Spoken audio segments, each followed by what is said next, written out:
2025 আজকে 29শে জুলাই মোংলা পৌরসভা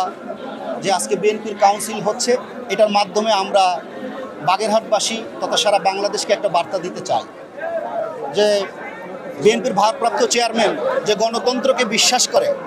তার একটা প্রমাণ আপনাদের সামনে, যে তিনি ওয়ার্ড পর্যায় থেকে মানুষকে তার ভোটাধিকার প্রয়োগের মাধ্যমে তার নেতৃবৃন্দকে সে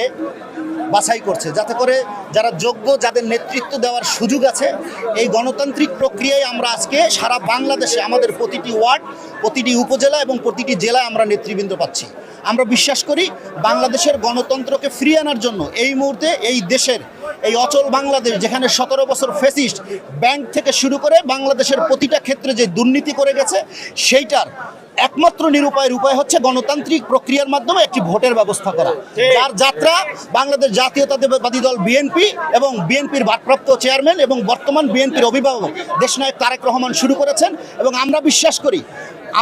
আমাদের জাতীয় নির্বাচন আগামী ফেব্রুয়ারির যেই একটা দিক নির্দেশনা দেওয়া আছে, সেই সময়ে আমাদের নির্বাচন হবে এবং সেখানে বাংলাদেশের সকল মানুষের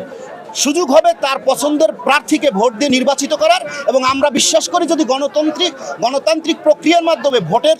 সুযোগ হয় বাংলাদেশে, তাহলে বিপুল ভোটে বাংলাদেশ জাতীয়তাবাদী দল বিএনপি দেশনায়ক তারেক রহমানের নেতৃত্বে বাংলাদেশে সরকার গঠন করবে। দেখেন, একটি গণতান্ত্রিক প্রক্রিয়ায় নির্বাচন করতে গেলে বিএনপি অনেক বড় একটা দল, সেখানে ছোটোখাটো যদি কোনো